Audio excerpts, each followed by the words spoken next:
Massachusetts hit a new high in opioid overdose deaths in 2022. And there are no easy solutions. The ongoing crisis at Mass and Cass, that's one example of the uphill battle that people are facing. But there are glimmers of hope. 5 Investigates' Mike Beaudet is getting an inside look tonight at recovery courts in Massachusetts and one judge's mission to make a difference one person at a time. Good morning, Ms. Sparta. Good morning, Your Honor. How are you doing? Excellent. Thank you for You're doing asking. much better than the last time I saw you. Yes. Inside Charlestown Recovery Court. The talk is frank, the conversations are honest. I usually run and relapse. I know. I didn't do either one of them. That's really a big step for you. Yeah. Judge Lisa Grant is behind the bench and she doesn't pull any punches. Let's not kid ourselves. This is going to be hard work. Oh, yeah. And Every we're day. ready for that. Yeah. Recovery Court is an alternative to jail for people with opioid use disorders.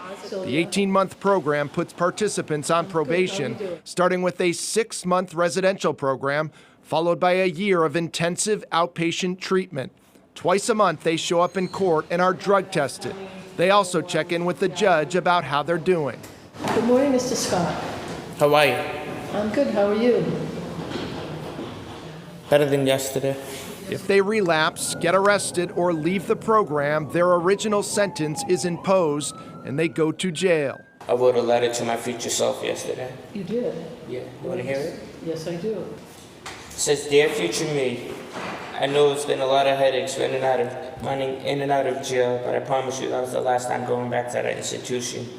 Why do you think this system works? First of all, I don't think it works all the time. It does work a lot of the times. What helps is that they have support, they have services, they develop a network of people that can help them get through those periods of time when they are considering picking up again or using again.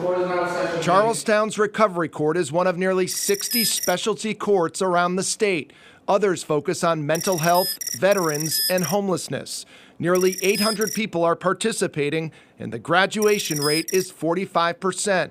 Only about 1/4 of the people who participate in a specialty court program are arrested again within 1 year.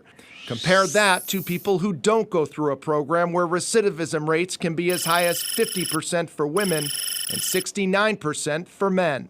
I was in and out of the court system. I had warrants because I just couldn't get it together. Charlestown's Recovery Court didn't exist when Shannon Lundeen was struggling with her heroin addiction in the early 2000s.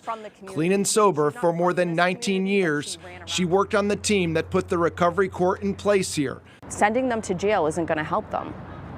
We need to send them to the appropriate level of care where they can get the help that they need so that they're not in and out of the jail system. You are at the Chelsea Sober House, and that's good? Yeah, I like it a lot. Judge Grant is now expanding the program in Charlestown to help people in the earlier stages of substance use disorder. What I'm envisioning is young offenders who have not accumulated a tremendous criminal record, but have developed a substance use disorder in which they need some services. Mass and Cass has become the painful portrait of substance use disorder in Boston, and the search for solutions to the opioid crisis remains elusive.